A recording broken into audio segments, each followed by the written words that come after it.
What's going on, guys? Welcome back to the channel. I'm Mace, coming to you from British Columbia. I'm in Vancouver Island, and yeah, that's me. Let's get to this. This video is titled, America is not Europe. A truer fact has never been said. America is in fact not Europe. I am not European. I am American. Discuss in the comments. Let's get to it, man. Make sure to like and subscribe. And we'll get to more videos. I know I haven't been posting much lately, but I do intend to try to be more prolific if possible. Prolific if possible. Prolific if possible. Say that 25 times in a row. Let's go. I was born and grew up in Denmark, and these are countries where the government spends taxes and spends approximately twice the level of the United States. And while I am very sympathetic to many of your spending proposals, especially on the things you mentioned on early childhood and single payer and the like, I also know that these are countries that heavily tax everybody, not just the rich people. Middle classes, they have consumption taxes on everything of 20%. So while I'm very sympathetic to what you say, my sense is still that you would like to spend as a Scandinavian, but not tax as one. Is that correct? We have, the answer is, and you raised some very good points. Bernie was like one of the only candidates that had any sort of ideas that were out of the realm of just status quo, like all the other politicians, Trump to Hillary to Kamala Harris, Joe Biden. Bernie was like the only one that ever had any sort of progressive ideas, but of course he was pushed out and just not allowed to kind of advance. And this reporter is saying, or I don't know if he's a reporter, he's a journalist maybe. I missed his caption.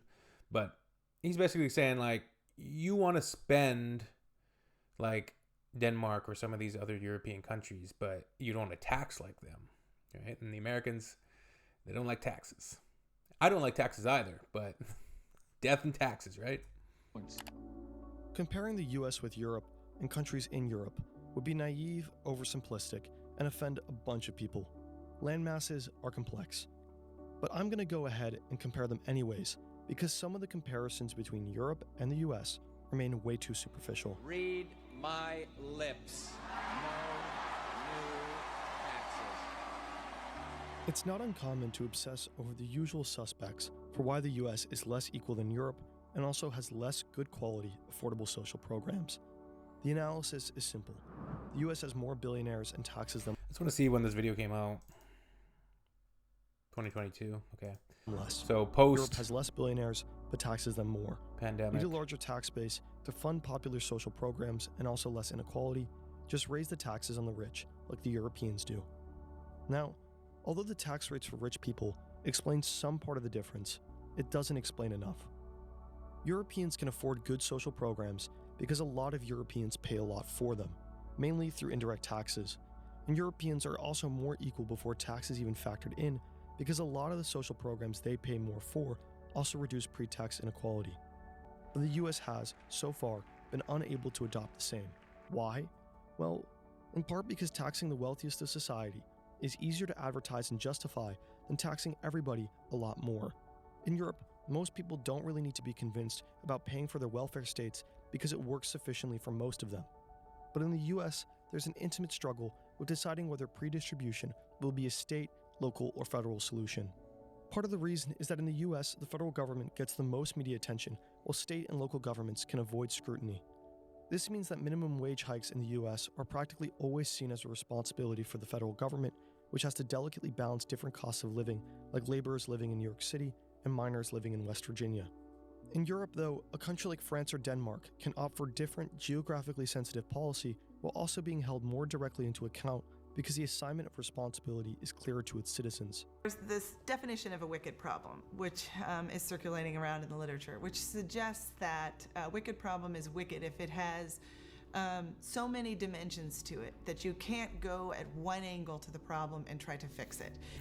It's kind of like trying to make this video, and he said at the beginning, it's a hard video to make, and it's really difficult to make comparisons for such complex geographical areas, such complex countries. There's so many variables, but commendable for taking a stab at it. It's interesting. comes down more to just the cultures and the governments. And I think school finance is like that. So school districts get money from their local communities in the form of property taxes. They'll also get money from the state, and the state might give them money through multiple formulas. And then a portion, a much smaller portion, about 9 or 10%, comes from the federal government. So even if you tried to solve the problem at, say, the state level, there are these other funding sources that come with their own restrictions, which ultimately affect how the money gets used in schools.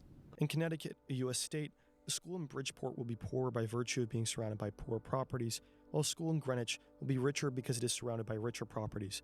This is because local taxes are largely funded by property values in the area. However, this concept fails to explain everything. Educational disparities also exist across Europe and within its countries. The U.S. is not unique for having a system that predisposes poor children to poorer resources. Education systems are complex. Finland is not the same as Sweden, and resources invested in education and the quality that follows does not seem like a linear relationship. The US's unique situation is that its quality does not match the amount that the US actually spends on it.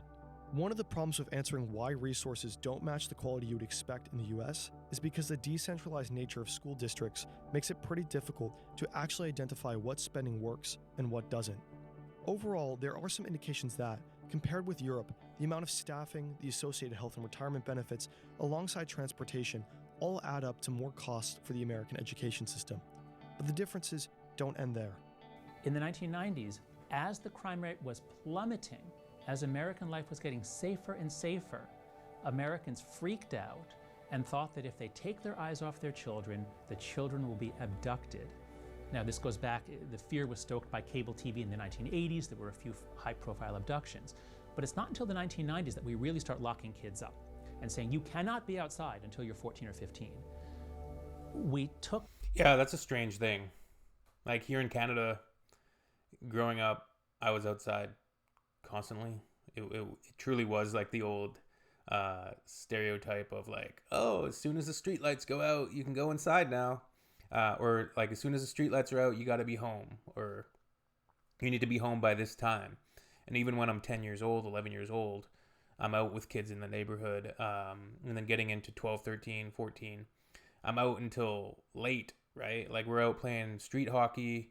We're at my friend's place. We're playing games in the woods. We're just out having fun and living in a smallish community, not in a metropolitan area, was kind of nice. Like growing up in a smaller town, you really develop tight bonds and tight friendships, and there's a lot of community involvement. You know most people. Not to say you know everybody or anything like that, but the kids just really have a safe and beautiful place to play. Like we had forests, fields, good infrastructure, ball hockey courts, outdoor ball hockey rinks. We'd be playing hockey, playing soccer, playing all of these sports, and our schools. There were so many extracurricular activities that you could be involved in, that this helicopter mindset or fear mindset, it's curious to delve into that. I'm interested to see more commentary on this coddling of the American mind, as he puts it. This essential period of childhood from about 8 to 12, when kids throughout history have practiced independence, have gotten into adventures, have made rafts and floated down the Mississippi River. We took that period and said, you don't get to practice independence until it's too late, until that period is over. Kids in the US are raised differently than kids in Europe. So then you don't learn anything, right? You don't learn those skills, those life skills. You don't learn that independence. You can't be going to your parents all the time. And I wonder if this has bled into the newer generations, where they really rely on their parents for a lot. They live with their parents longer. They don't go out to work. They don't figure things out. Their default is to contact their parents if they're having an issue, instead of trying to figure it out themselves and using the resources and the people around them and trusting strangers and trusting people. Of course, you need to be wary. You always need to be wary of people, strangers, but you give them the benefit of the doubt until they give you a reason to be wary of them. the world has been painted to be this place filled with bad people and bad things happening, and fear is just pounded into the psyche of large swaths of the population, when it's just not representative of reality, at least for me. So I'm speaking of just my personal experience. People are good. Generally, people are good. And this, when you look at the news, you look at social media, there's so much garbage that's going to be just infesting your mind that you're going to have these negative perceptions of people. And it really affects how you act in the world. So limiting your social media time, limiting the time that you spend looking at all of this doomsday and fear-filled news cycles is, I think, important. To just get outside, get into nature, do things that are good for your mental health, that don't involve staring at screens being told how bad the world is. Blame the planning that produced more isolated American families, some the over-paranoia towards kidnapping in the 1980s, and others point to an increasingly competitive environment where parents try to give their children an edge over the others by helicoptering them. It's really not that far a stretch to say that many European children could be considered to have more freedom at an earlier age. American children are less likely to be able to walk to school alone compared with European children, which you can of course connect to overall crime rates, and authoritative school policy is still much more acceptable Corporal across the punishment? US than it is in Europe. Yeah, it's So, the real key to the distinctiveness of America is the structure of our government. One part of it, of course, is the independence of the judiciary. But there's a lot more. There are very few countries in the world, for example, that have a bicameral legislature. Oh, England has a House of Lords for the time being, but the House of Lords has no substantial power. They can just make the Commons pass a bill a second time. France has a Senate, it's honorific. Italy has a Senate, it's honorific. Very few countries have two separate bodies in the legislature equally powerful. That's a lot of trouble, as you gentlemen doubtless know, to get the same language through two different bodies elected in a different fashion. Very few countries in the world have a separately elected chief executive. Sometimes I go to Europe to talk about separation of powers. And when I get there, I find that all I'm talking about is independence of the judiciary. Because the Europeans don't even try to divide the two political powers, the two political branches, the legislature and the chief executive. In all of the parliamentary countries, the chief executive is the creature of the legislature. There's never any disagreement between them and the prime minister, as there is sometimes between you and the president. When there's a disagreement, they just kick them out. They have a no confidence vote, a new election, and they get a prime minister who agrees with the legislature. And, the Europeans... The difference is simple. European countries are mainly nations, not federations. A European state, if it existed, could never be the same as the US. Written in their constitution, US states are modeled after the federal government, and state governments, which mirror the one above, usually have their own chamber of representatives, a senate, and also have an executive mirrored after their president. In Europe, if there was any state that was above the countries that made it up, it would have to be modeled from those very different countries beneath it, rather than serving as a model for the countries below it.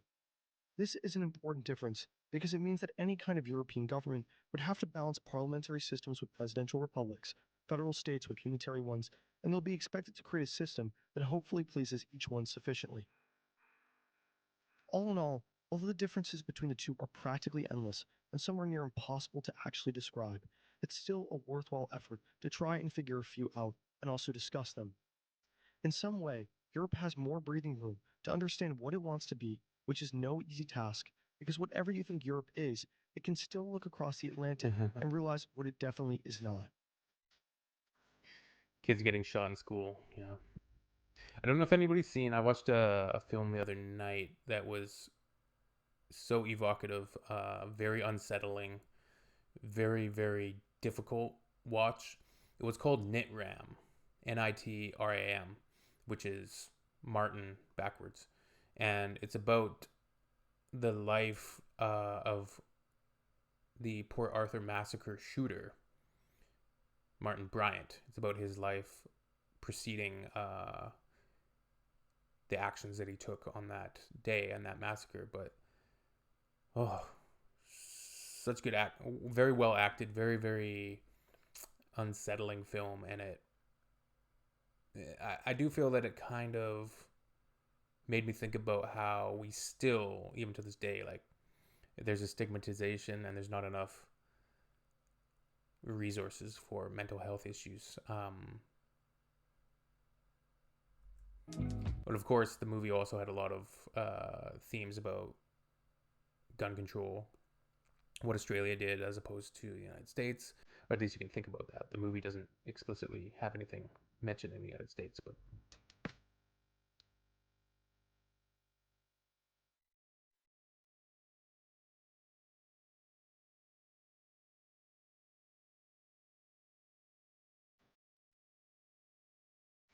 that was a good video. It was It turns out certainly a hard one to make.